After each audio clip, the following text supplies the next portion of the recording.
Good morning, everyone. I am joined this morning by Richard Leverton. I think we agreed I do the intros, Richard, right? So Richard is L&D manager at Whitbread.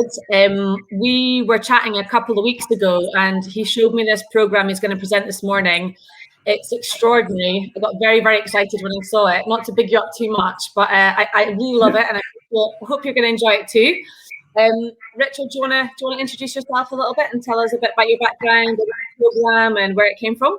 Absolutely. So, well, you just said I'm Richard Leverton. So I work for Whitbread. So if you don't know, we own Premier Inn and multiple restaurant brands across the UK and now into Germany. I have worked here for quite some time. I've been in hospitality pretty much all of my career, from kind of working back of house to working for Whitbread today. So yeah, I've been here a long time. I mean, I'll get more into where all of this has come from in a second, but in essence, it's been a pretty long journey to get to where we're up to. This is probably a journey that starts in 2017 and takes us up to date, really. So loads of good stuff to share with you, loads of good detail, and yeah, lots of work. And I guess maybe a bit of background. The reason we started talking about this is a big topic we're hearing from a lot of people at the moment is this year possibly is going to be the biggest year for recruitment and onboarding that hospitality's ever seen. You're one of the biggest employers in hospitality. So I was asking you, how's that going to work? What's your plans? How many people are you going to onboard in the next 6 months? Rich, what thousands, right? Yeah, I mean, it's a really difficult question to answer, as I think it will be for many of you, really, because there's a certain sense of uncertainty, a sense of uncertainty of the amount of team members that we maybe currently have on furlough. How many of those will return to us or maybe taken, different employment whilst they're, during this period of time? So that's a really difficult question to answer because ultimately we're not too certain. We do know we will, of course, we will be employing people, especially as we're thinking about possibly peak summer trades and staycations this year. I think we anticipate a peak kind of period within the summer. So we certainly know within both of our businesses that we're going to be employing team members, and actually it's going to be a bit of a different experience than normal. I think the journey I share with you today is a bit of a historic one, kind of BAU pre-COVID times, but ultimately the important factors that were important in 2019 are going to be important in 2021, albeit with some different emphasis in different areas, really. Yeah. And what I loved about this, because I have this conversation with people all the time about the value of training and why it's important and how difficult it is to prove it to FD. You're possibly the biggest, the most important people in any business right now, because money is king and cash is king rather. So that's what I loved most about this. There's so many things I love about your program, and this is something you won an award for, right? It's a long name, the award. So like best onboarding program of the year 2019 by the Institute of Learning and Performance. Did I get it right? The Learning Performance Institute. Yes. So yeah, we did win an award for it, and I think actually most of that is through being able to demonstrate ROI measures. And whilst that is critical for winning awards, I mean it's more critical, as you've said, for gaining investment and to be able to quantify those things. I mean, shall I start there, Eddie, and get into? Please do. I'm going to hand over to you. And before we start, if you don't mind, Rich, I'm just going to say to everyone, feel free to leave comments and questions. Richard's quite happy to take questions throughout. If you post a comment there, I'll be able to see it, and our producer will let Richard and I know, and I'll be able to read it out. So feel free to add comments and questions as we go. Crack on, Richard. Yeah, please do. Questions are always good. Makes it go a little bit easier. So, and Ellie, please just interrupt as and when there are questions. So, thank you. Okay, well, I mean, over the next, maybe 30 to 40 minutes or so, I thought I'd just cover a little bit who we are as a bit of an introduction to the company and what we do. I want to talk about, and this is the point Ellie touched upon a second ago, the importance of our people. And I think, that's a relatively obvious statement, but the value of our people in terms of measuring them against return on investment measures, and really trying to quantify that in terms of thinking about retention, thinking about turnover and the cost of that, not just in terms of the cost of recruiting and onboarding, but the cost that turnover or attrition has to our guest experience, and be able to quantify that in a pound value. That kind of leads us nicely into why we focused on onboarding in the first place, and to start to talk about some of the metrics that kind of we uncovered through that, and what we did to tackle them and kind of what the output is. Really talk about how we built an onboarding program and the importance of engaging our operations teams or our operators within that. I'll talk a bit about the induction process itself, and then kind of finally touch upon the result that it achieved. So a little bit about who we are. If you don't know already, as I said, I work for Premier Inn Restaurants, voted the UK's favourite hotel chain. We have over 800 hotels within the UK, mostly within the UK, some within Germany, over 77,000 bedrooms. We have more than 690 restaurants, and we employ around 20,000 people in Premier Inn, although if you add our restaurant brand to that, it's a bit more like 30,000 to 35,000. Within Premier Inn alone, we serve 5 million guests every day, and we have an ambition to grow to about 110,000 rooms within the UK. So Ellie, I think you mentioned a second ago about turnover or attrition. I think it's important to note that when we talk about our teams and we talk about 30,000 employees, with turnover the way it is within hospitality, pre kind of COVID again, we would normally be seeing new teams of around 9,000 to 9,500 team members per year. So onboarding is big for us. There's a high cost to it, but there's also a high value to it. So kind of continuing with the theme of talking about our teams, when we're talking about induction, and this is our kind of employee value proposition, if you like, the things we focus on the most. But specifically when we're thinking about our teams, Whitbread and Premier Inn, we really want to focus on these two areas at the bottom. And the first one being that everybody feels set up for success.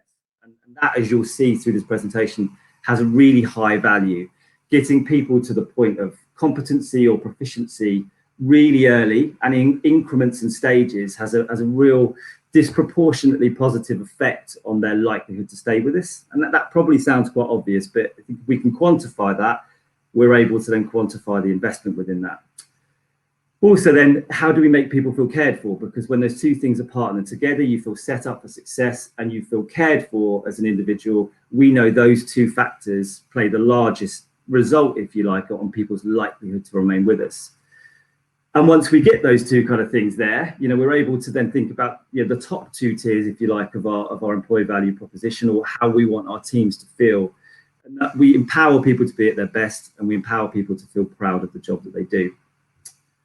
So I'll move on then to talk a little bit about measuring the impact of our people. So, and the measuring the impact of our team on our guests. And these are some of the metrics that Ellie mentioned earlier that we started with when we started talking about, or started to look at how we kind of, think about our onboarding program, but more importantly, the cost and the value of our onboarding program. So really, and just to interrupt you, Richard, it's probably a good time to talk about the fact that we'll have that download available that you've kindly created, which will help anyone listening who wants to be able to go away and measure and track the value of onboarding and the cost of business. They can go and do that.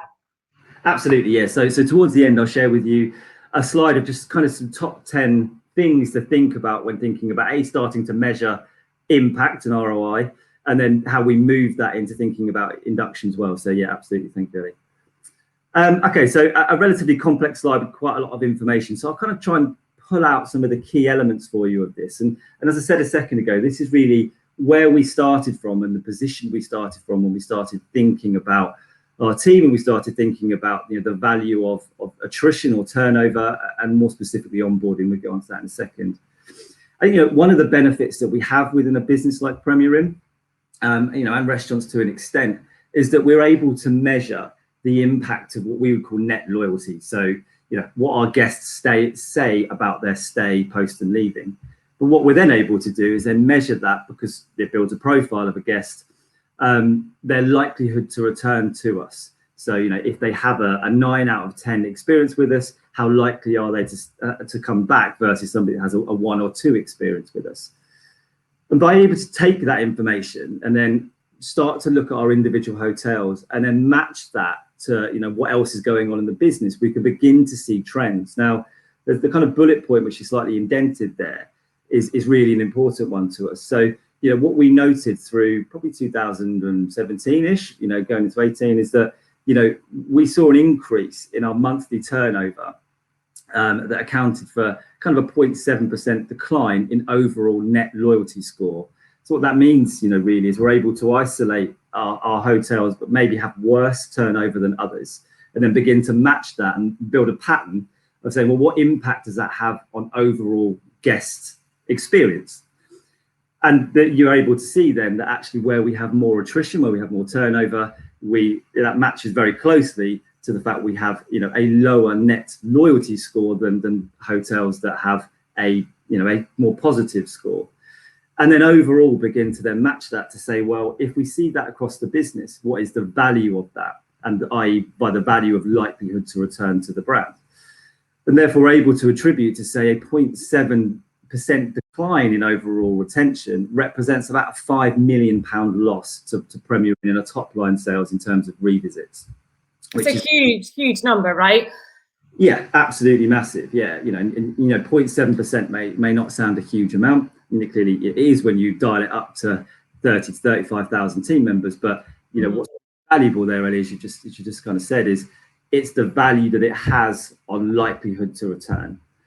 You know, and as we just said, I think Premier Inn is in a really, you know, great position where we're able to measure those things. Although for those that are maybe not, and it's more difficult to measure likelihood to return, say for example within the restaurant industry, you know, I think we have to take it almost as read that those things are still the same. You know, we all know that actually, you know, guests or customers that have better experiences are the ones that return to us. We all know those things, we take them as read. So, you know, but Premier Inn's in a position where we're able to kind of measure those things. And again, and I hope you don't mind me interrupting you, Rich. Yeah, I think everyone on this webinar will know this stuff inside and out, right? Because it'll be the majority of people listening to this today will be people, HR teams that are interested in this. And so this is all stuff that we know, but what I find interesting is the tracking of it and making sure that we can measure it and then report it back. So it's not what we think, but how we can actually qualify it with good information. So that's what I love about this. Absolutely, and I think there are three charts to the right that also help us kind of explore that in a bit more detail. You know, because clearly, you know, we can link turnover to sales, but actually there are drivers, of course, of you know what that means in terms of why do people leave, which we'll get onto more in a second. I think, you know, one of the most obvious things to mention there is that, you know, engagement driving, you know, the engagement of our teams, how engaged they feel with us as a business, you know, is a contributing factor and probably the biggest contributing factor to turnover overall. I think, you know, to take that one stage further, that the chart you can see kind of top to the right there, that graph with lots of those line graph with lots of lines on it, you know, actually in the simplest terms, what that's looking at is what we'll call our Your Say score, which is our, you know, our overall engagement of our teams. And then matching that to overall kind of net loyalty score or service scores. So what you can see there is, you know, there's a clear line of where we have better engagement in our restaurants or our hotels that also matches to our service scores. So it proves the point to say where we have more engaged teams, we know that we have lower attrition. And we also know that as a result of that, we're having better service, or we give our guests better service. And again, if you take the point on the left, we know that better service results in, you know, more likely to return. And that's then demonstrated down in the bottom two charts. So if I look at the bottom left chart, that's looking at, you know, the 2%, 3%, 4%, 5%, and that's where we have turnover that's higher or lower than our average, and then matching that again to our Premier Inn net loyalty score or our service score. And again, in the simplest terms, what that is saying is where we have better turnover than the average, we have better service scores. So again, matches that. The one to the right-hand side of that is then again matching sales growth to team turnover, just to kind of completely underline the point. And again, is painting a very clear picture that where we have better turnover, we are showing better sales growth in those individual hotels. Does that make sense then? 100%. Yeah. Again, any comments from anyone? Feel free to add them in the chat, and I'll interrupt Richard as we go. But all making sense. Thank you. No worries. And then I suppose the most important part of this particular slide, and there is a lot of information here, is of course the table on the bottom left. So that's where we're taking all of this information and then quantifying that into, well, what do we get if we take improvement in these particular areas? So by taking a cost analysis of onboarding, and we can get into that in a bit more detail, what it actually costs us as a business to physically recruit and physically train our teams, and then also overlaying that with the kind of sales impact that we've just demonstrated on this slide, we can begin to see what the kind of net result of that is. So, you know, this is looking at overall turnover to begin with. So, you know, if I go to the bottom and say, well, a 2% improvement in this area for us, you can see the net result in terms of, you know, the lever reduction. So if we can improve our turnover by 2%, we're talking about 1,600 less people leaving us in a year. There's a hiring cost saving in there. There's also the impact on net loyalty score, which we estimate or we calculate to be about 1.2% for a 2% improvement, which has a kind of £9 million top line sales, value to it, which kind of overall, if you combine those two things together, that the cost saving of reducing our turnover plus the sales upside, which is actually, you can see, more valuable, kind of gets to a figure of about £11.9 million for a 2% improvement in our turnover number. And that is just absolutely massive. And I appreciate, and again, everyone on the call, on the webinar, you're a very big employer, so these numbers won't be the same for everyone. But I mean, that's a huge number. Can you talk me through when you presented this number to the business, and were they expecting it? Was it a surprise? Was it a surprise to you when you saw those numbers, or how did that go? I think, traditionally what we talk about, within HR and within L&D, and I can't speak for everyone, but traditionally what we've spoken about is the kind of cost of turnover. And that's the area we tend to focus on, quoting numbers of, say, £2,500 per every starter. And I think, just to wheel back a little bit, you're absolutely right, it'd be different for different businesses. But if you even take the equation and said, well, if 1,600 people is worth £11.9 million, in the factor of reduced costs and in terms of sales upside, if you divide that down, to each other, you probably come up with a number that says, well, this is probably what the value of an individual is, the human capital of that individual, to my particular business. Back to your point you made, I think, when the surprising element in there is the impact on likelihood to return. And the overall value of that impact, because I think we've always got to calculations that say, well, if we reduce the number of leavers, of course, we save money because we save the onboarding costs of those individuals. But what we've never really done particularly well is match that to what are the sales benefits and the sales upsides through service of those two things. So, yeah, some really positive surprises in there. And I think, again, you mentioned at the beginning, talking to FDs and talking to those groups of people when you're pitching for investment, I mean, that's hugely valuable in being able to say, well, actually, if we invest X and see this return, this will be the value. Agreed. Good. Okay. Well, I mean, let's take it from there then, and then say, well, actually, that's overall turnover, or attrition. So, we'll get onto the point now talking of onboarding, because onboarding clearly, or induction, is a part of turnover.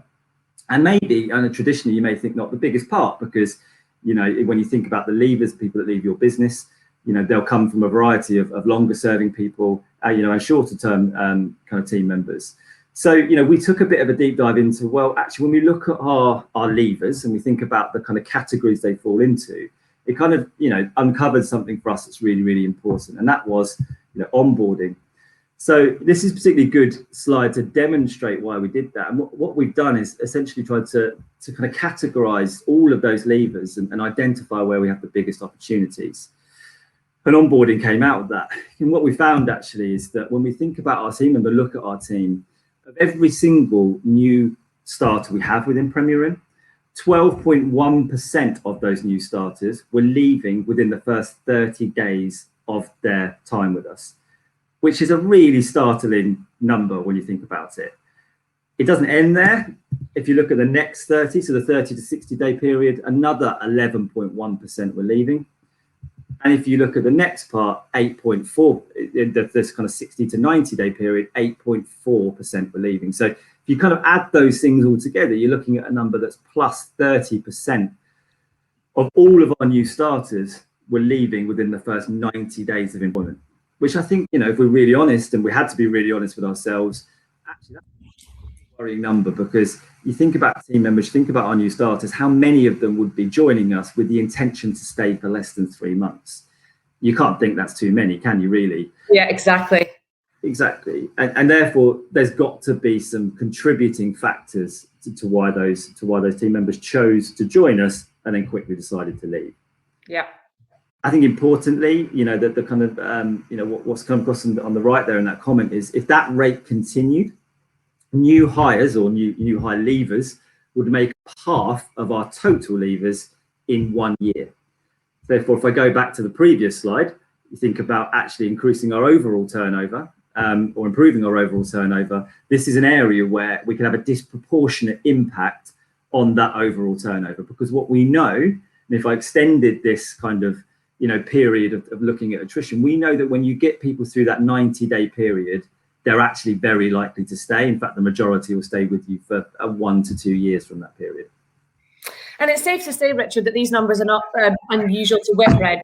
These numbers are quite typical of hospitality, where this first 90 days is a massively challenging time, or it's very common for that turnover to happen in those first 90 days. So as an industry, if we can be much better at that, it's going to have a great impact overall on the people we hire and the impact on the service we provide and everything else, right?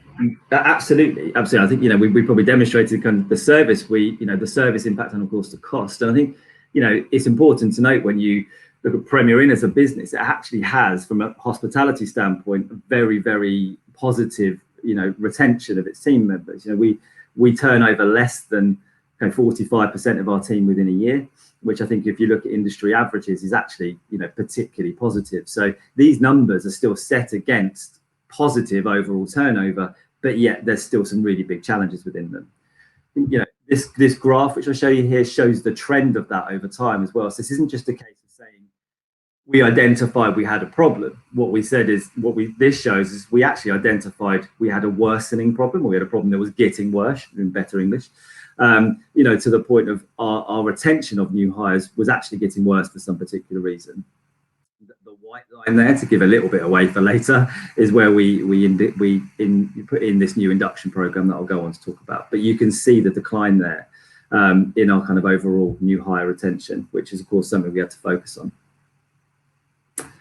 Good. Okay, so let's move on then and talk about the kind of solution. So, that's kind of articulating some of the problem. It's articulating the potential return on investment within a particular area. But now we can move on to talk about what we actually did about that. And that's actually a journey that started quite far back before we even got to talk about induction. As far back for us as kind of September 2017. And that really started for us with understanding what the key roles were within the business. If we looked deeper within attrition and turnover, you can segregate that by looking down into the different job types that we have and the different areas that people work. And it won't be of any surprise to say, especially from a restaurant's perspective, that our back of house team members turn over at a higher rate than our front of house team members. But actually, even within the Premier Inn area, that there are other areas where we kind of have higher turnover than others. So there's a bit about understanding the job roles in there and understanding the requirements of those jobs to be really clear, to think about what skills and behaviors and competencies do each of those jobs require. That then kind of moved us on to design what we call a skills matrix that you can see across the right hand side. And in essence, a skills matrix is a way of categorizing those skills that are required for the jobs and then grouping them into families. And to do that, the reason we did that is because we wanted to identify where there are common skills that are required between jobs, and then identify where those skills are really unique to an individual job. And by organizing them that way, what it means is we're able to think about or aid people in terms of cross-skilling into other departments. They don't have to repeat training, so things they learned in previous job roles, but also be really clear with people about what they need to learn and how they need to learn it. And over what time frame, because we knew the better we did that, the simpler we can make it for our teams, but the quicker they can get to feeling proficient, which again, the feeling is that has a really disproportionate effect on people's likelihood to stay. The faster they can feel they know what they're doing and feel relaxed about that, the more likely they are to stay with us.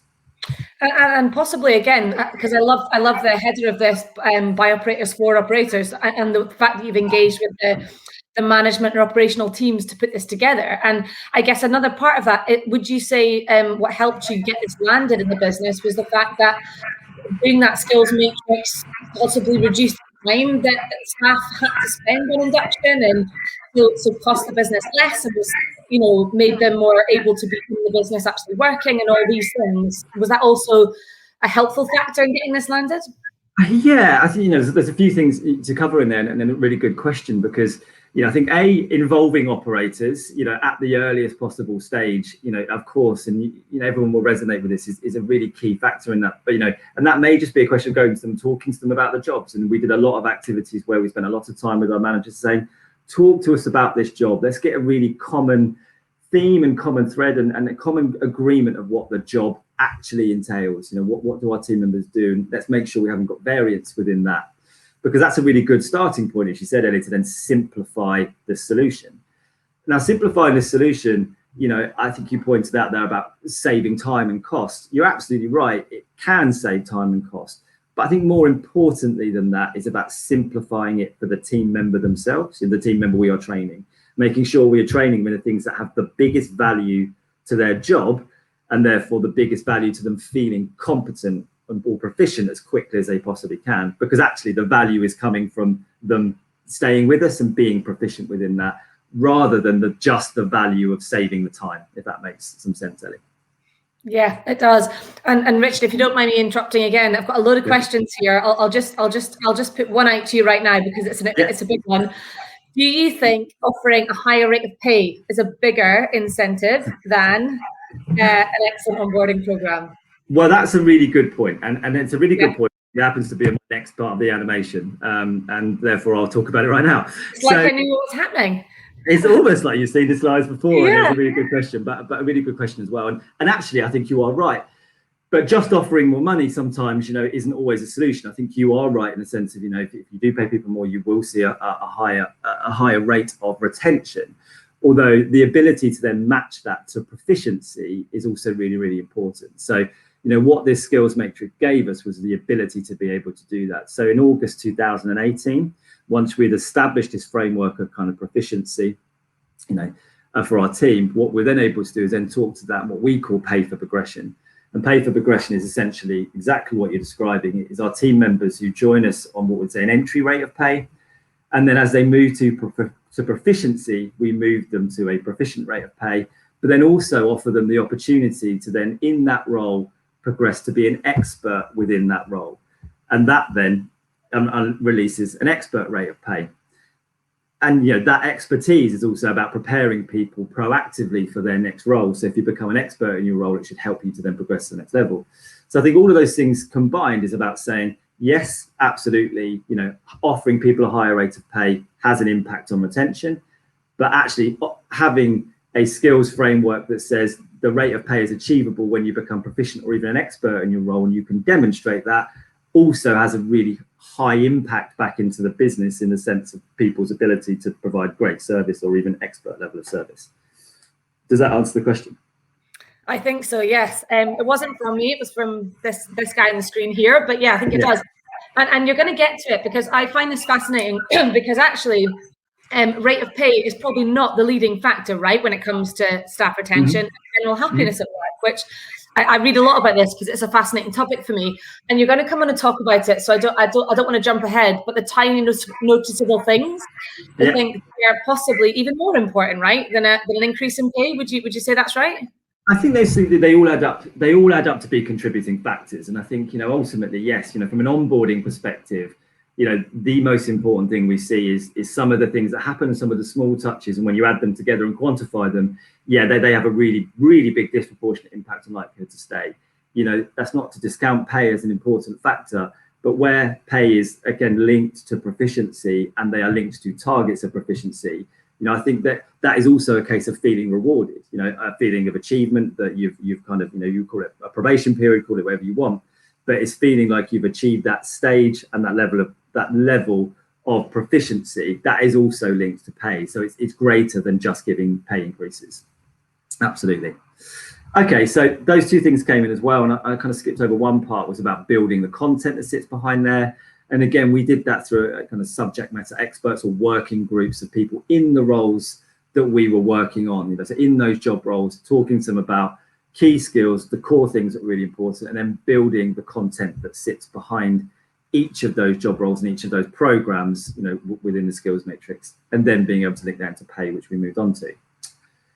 So from that position, what that meant is we could then move on to talk about induction, because we're moving on from a really solid base of having our core skills defined by job role, linked to pay for progression, and that we were then able to then move that into induction. I think it's really important to note that that's the foundation level of stuff, because, sorry, we have a fire test at 10:30 on a Thursday that I entirely forgot about because I haven't been in the office for a few months.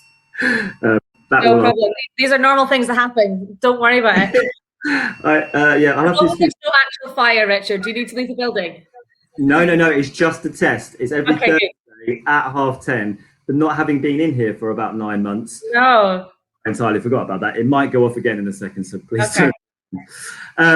Okay, so let's move on to talk about induction. So, that induction began with us, again, creating kind of subject matter expert working groups and engage other working groups to design a new induction for Premier Inn.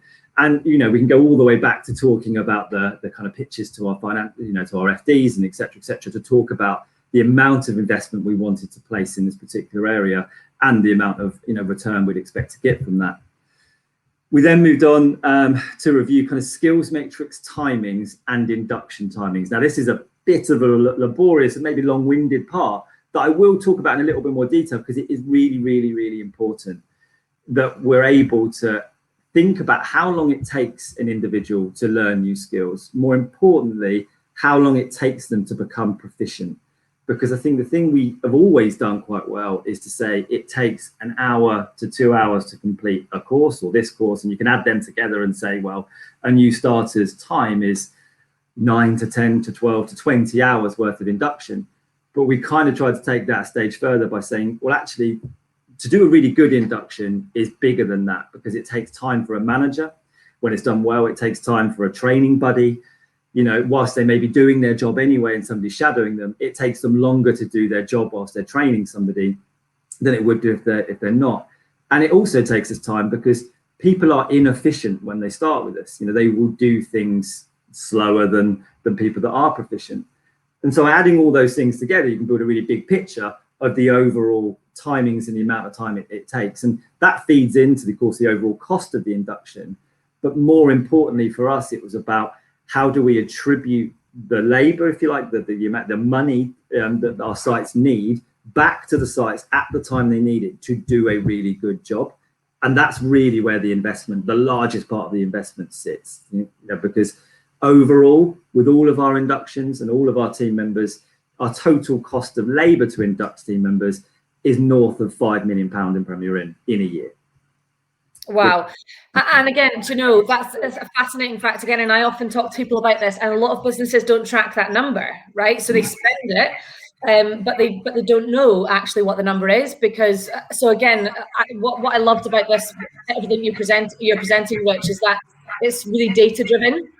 So you can track every single number and you know what that's costing you. Whereas a lot of people that I speak to struggle with how they actually are able to quantify those numbers and actually cost it out.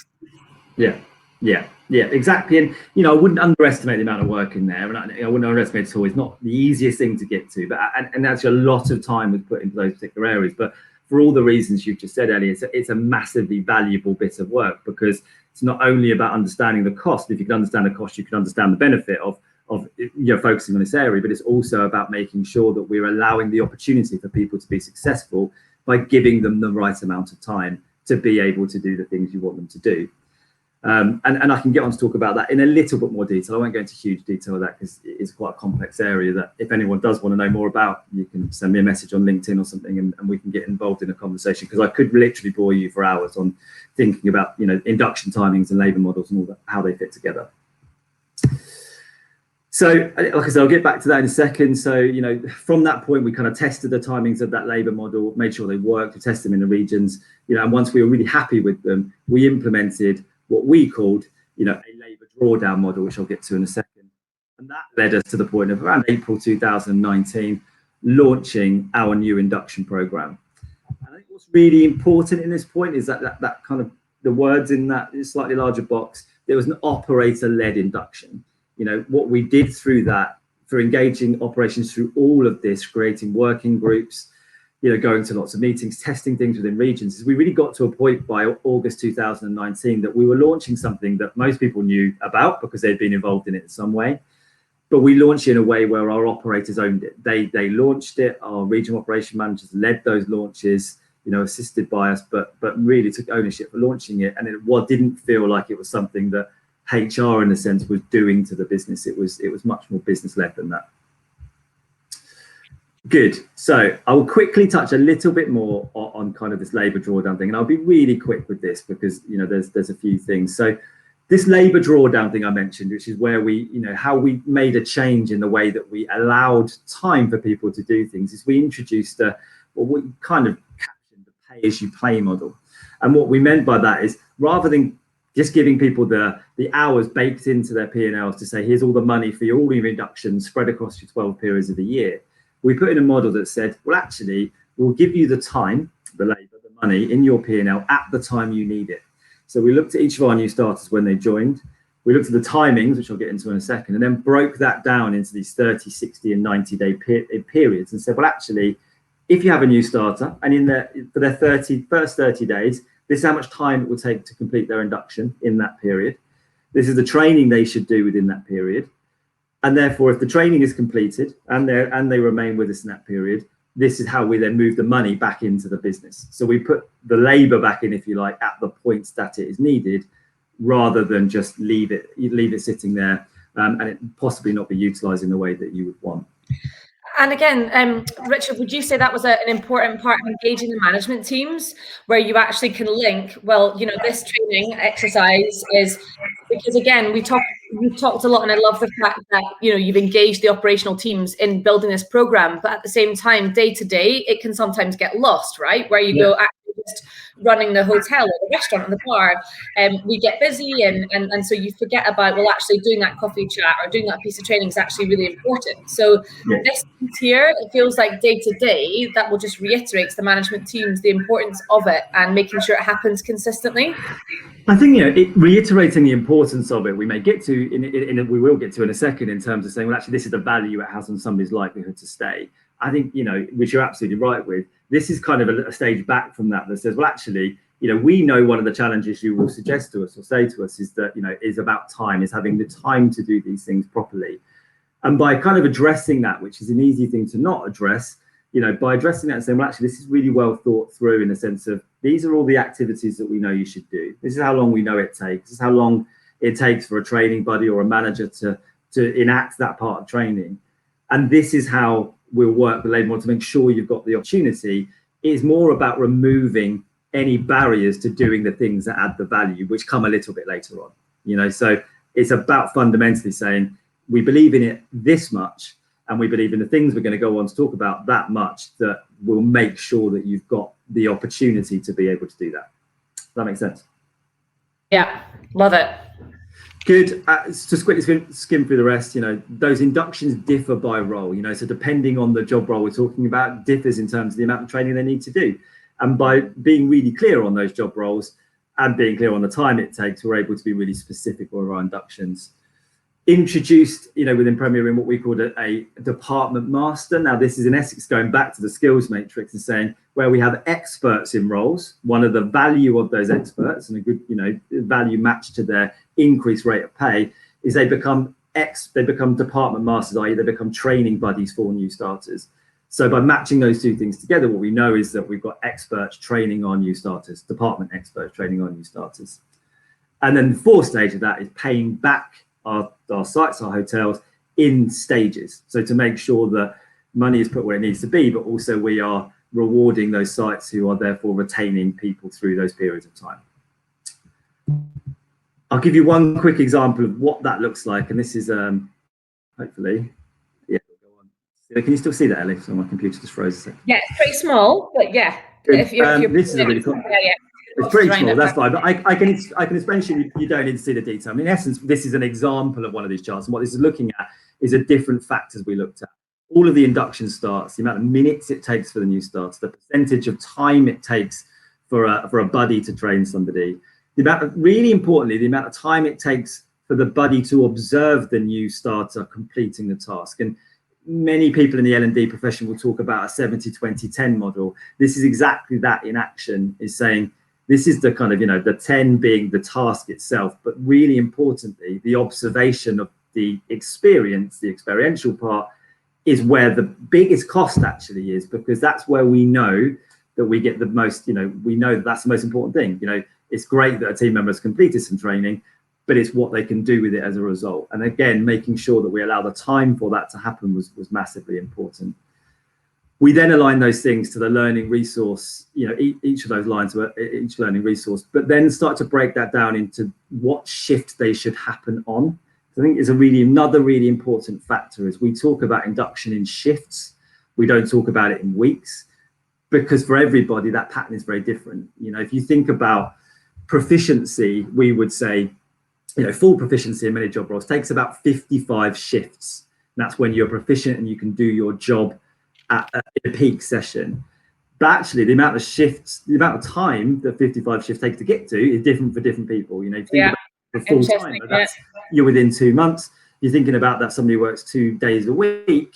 Actually, 55 shifts is 4 to 5, 3 to 4 to 5 months. And I think often we'd fall into a trap of just thinking about induction as it's about 2 months or 3 months. Well, that's really dependent on the individual and their own amount of time worked with you. Good.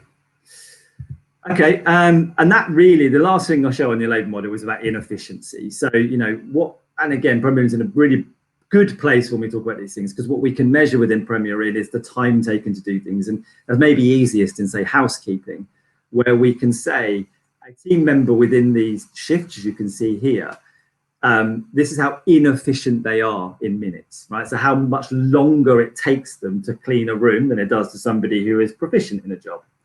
And by able to put those things together, it says, we know that a new starter within their first few weeks will be about 15% less efficient than a experienced team member.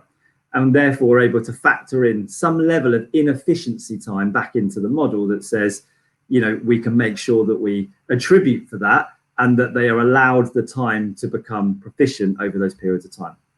That make sense? Yeah, again, it's incredible how much data and how much information is in this. And again, I'm possibly mindful that there's a lot of people that it'll never be possible for them to get into this level of detail. Of course. The principles of it are ones that we'll all use all the time when we're introducing things like this. And these are all things that people know, but having this data and fact in behind it is just so powerful. Yeah, and we are in a beneficial position where we're able to look at this data, analyze this data, and some of that's because of the type of the industry, the hotel, and they are very measurable and tangible things.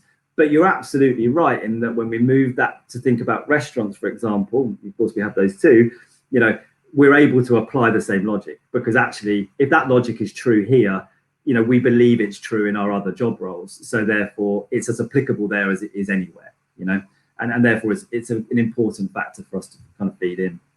Yeah. Okay, that then, and again, I'll just be really quick with that, wraps up for us into an induction overall model of the amount of hours it takes. Now, some of the back end stuff of this. So this is looking at one of our housekeepers or a housekeeper model. It brings in all these things in terms of the amount of line manager time it takes, the amount of buddy time it takes. As I said, is the biggest element of that. Is their time, it's somebody's time to train somebody, somebody's time to observe somebody, the inefficiency time, as I mentioned before, and then giving us an overall. We call off-station learning here, by the way. That's the time spent completing digital training and those bits that we mentioned that we often all know that we factor in. But overall, it gives us a kind of an induction breakdown that says overall that's how many hours it costs to induct. And again, amazing, because that top line number there, the line manager hours, again, it's one that I talk to people about all the time, and people really struggle to quantify what actually does it take, or not just struggle to quantify, but also don't necessarily track. So they'll track how much time it takes for the individual, but not the time for managers. So that one in there is huge, and also it'd be a big cost, right? Absolutely. I mean, yeah, broadly times up by say £10.50, £10.75. You get to the number. But again, go back to the first slide. The value is in retention and customer retention or customer return. Not just that element. That's probably, if you think about it, that was one of the smaller elements in some degree. In terms of the overall payback. Yeah. And one of those smaller elements, but still huge as well. That's what I find. Sorry, I'm interrupting you loads, Richard. This is no. It's great. It's great. Okay, well, let's talk and move on to the actual induction process, because you'll be thinking, well, great. This is my favourite bit. These tiny noticeable things. Yeah, I've got this bit written down a million times. I love this bit. Yeah, absolutely. And I think, to that point that he's making, one of the things that we spoke about here was the importance of what we called the tiny noticeable things. It wasn't one big gesture. It's not one big thing for onboarding. It's a factor of small things that add up to a feeling of proficiency, but also a feeling of belonging.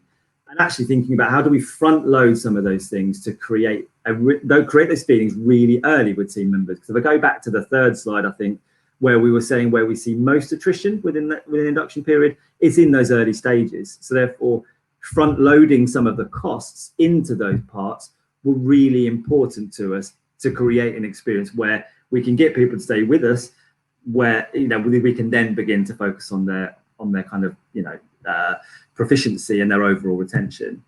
For us, that looks a little bit like a welcome letter, a welcome card to a team member. Giving them 2 weeks worth of rota before they start with us was really important.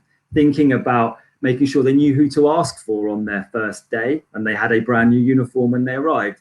They felt it was prepared. And for many of our team members, and it will be the same for many of you on the call, our team members are, and often might be their first job. And I think it's easy to forget sometimes, when we've been working for quite some time, what it feels like to go into your first day of employment. And actually being able to prepare people for that, and prepare them to they know what they should be doing and know where they should be their first 2 weeks of their rota, and who they should even ask for when they walk in the building, is a really valuable step. So there's some pre-onboarding steps within there. One of the things I remember asking you about, Richard, when I first looked at this slide was, it looks awesome, but how much does it cost, right? Because 10 things on this list, all like very great, lovely touches, and I know the impact, and you're going to talk about that, but I think I'm interested for you to tell us how much this costs for you to do this in person, and then how were you able to demonstrate that and get that signed off at a business level? Because it's not a small number when you're talking about a business of your size. Well, potentially. I mean, when you look at the 10 things that are on the screen there, if you're able to see them, actually, a lot of them are zero cost. A hotel manager meeting a team member for a coffee within their first week, I mean, that's incredibly low cost. There are some costs in things like we give each of our team members a £20 meal voucher to come and eat in one of our restaurants, and that's a nice touch. There's also a benefit in there that we want our team members to know what our guest experience is from the guest perspective, and not assuming that they understand that level of service or the type of service we want to offer.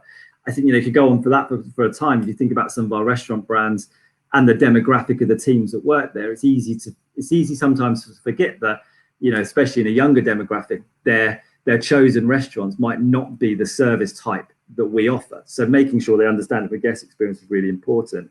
But broadly, I mean, the cost of what you're looking at on that particular screen, in terms of tiny noticeable things, our induction boxes, where we give to people the vouchers, etc., probably adds up to about £12 or £13 a person. So it actually isn't particularly big in terms of proportionately to the overall cost, anyway. Yeah, and again, I'm pulling out. I remember one of the things you pulled out on this screen, and actually one of the ones you just mentioned that actually doesn't cost anything, was that manager check-in and having that coffee chat, and actually the impact of what that does to staff retention.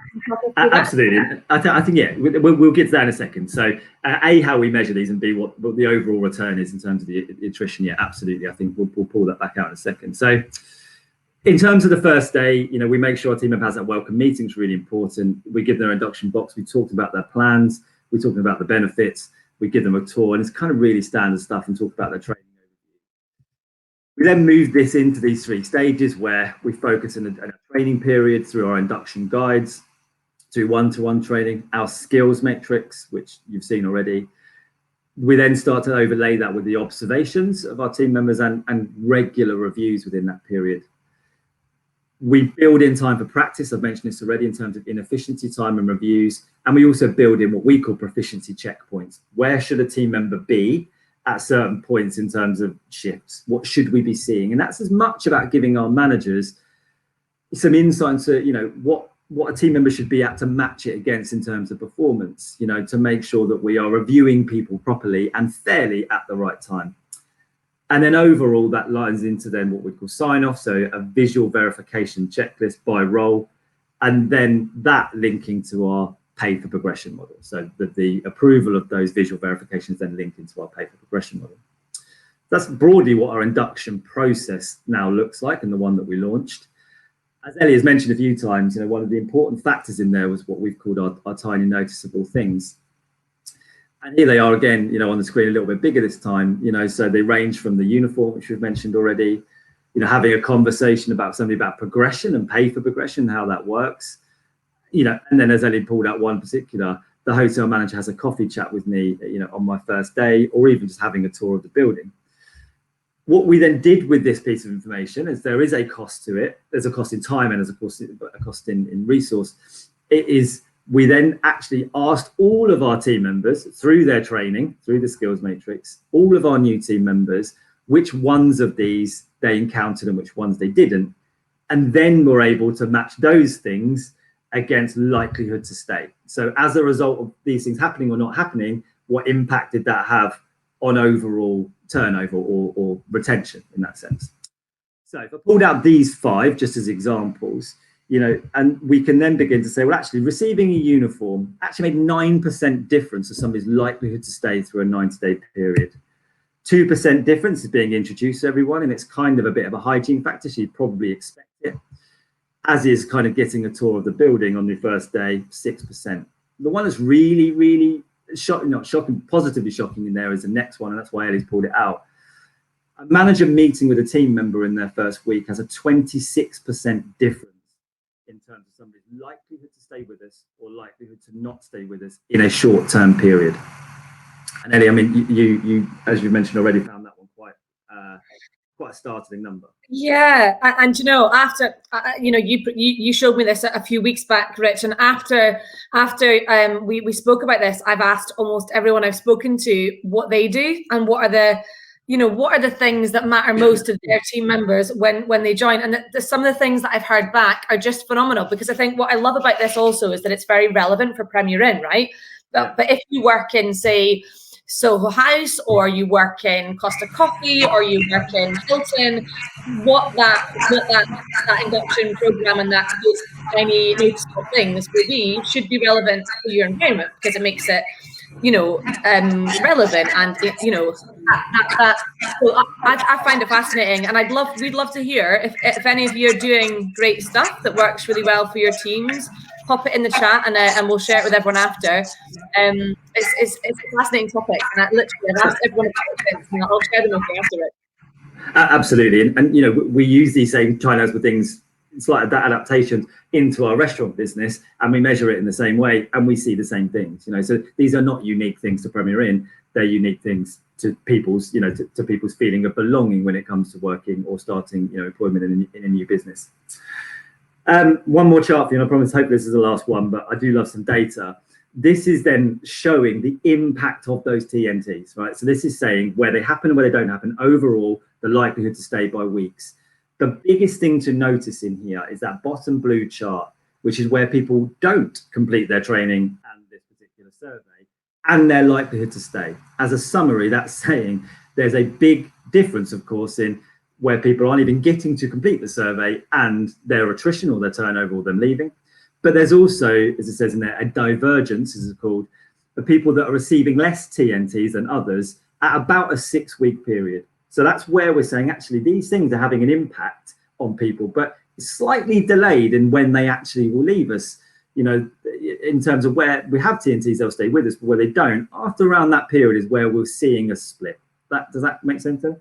It does. And question, how do you, question from someone on the webinar, how do you track that, Richard? So you've mentioned that you ask people when they leave, but do you have other methods of tracking the coffee chats, or the fact that they've received their pack, or that their uniform is clean? Like they're all this, there were 10 points that you covered there, and you were able to track the measurability of each one. So we're interested to know how you do that, and is that manager led? Is it staff member led? It's survey led via a learning management system. So how we've built that training in, where we're talking about core programs in a skills matrix. It's a case of actually we put a survey in there, anonymous survey in there that a team member will complete that program, that then asks them these questions. It simply says, this is an anonymous survey, tell us about your experience, and against those 10 questions. And we simply ask them if those things happened for them or didn't. And then we're able to match that unique record, if you like, that team member completion against their retention, in essence. So we can see a difference between where people have completed that and left and completed and stayed. Does that make sense? Got you. Yes. Yeah, but there'll be various ways to do it. I mean, systemizing it in this way, of course, means we can compare it in this particular way, which is a really positive way to do it. But of course, if we weren't able to do it in that way, there's still a huge value in asking people these questions, or as you said, kind of lever surveys as well. Totally. Just a quick note from the producer, we have 5 minutes left, Rich. So absolutely, I have one more slide and then we can leave in time for the questions. So again, I'll be really quick with this one.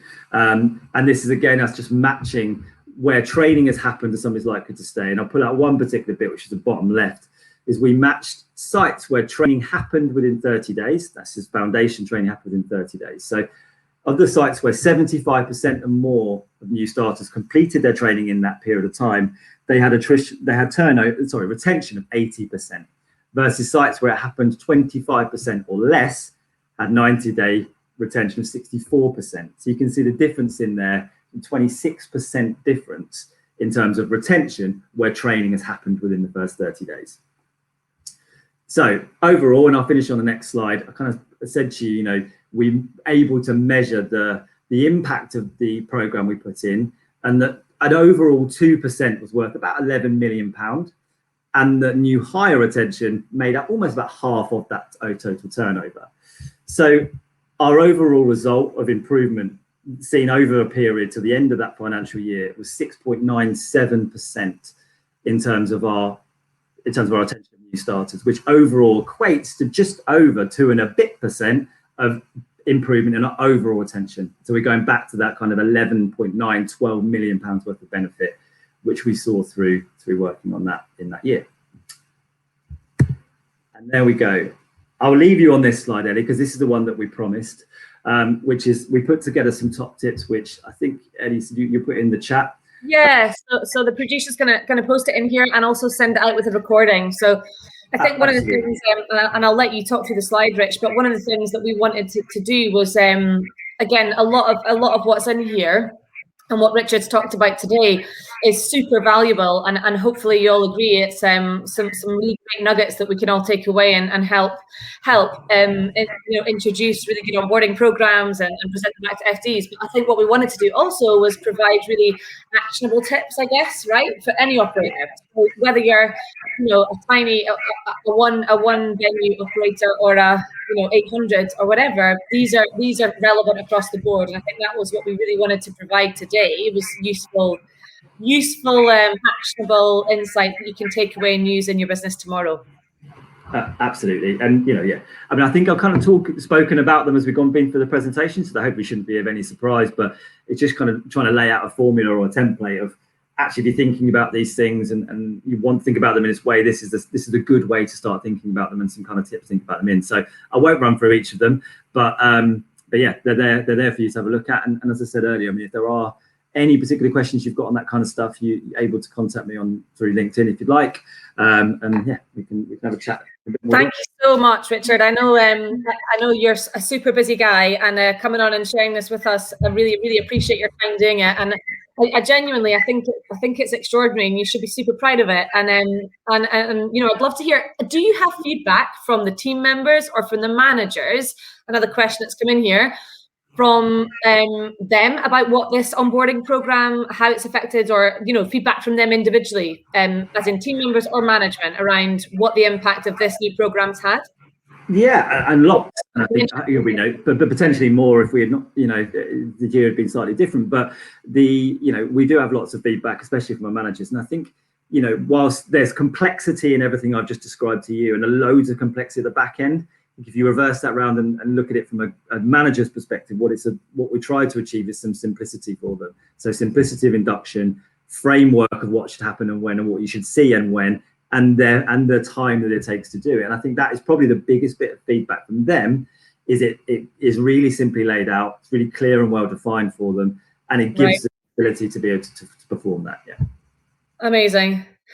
We're out of time. I could speak to you all day, Richard. Thank you so much. I hope everyone enjoyed the session. And as Richard said, if you want to reach out, do so on LinkedIn. We'll share this document and the recording of the session for anyone who wasn't able to join, and feel free to share it with colleagues and if you think it would be useful for them too.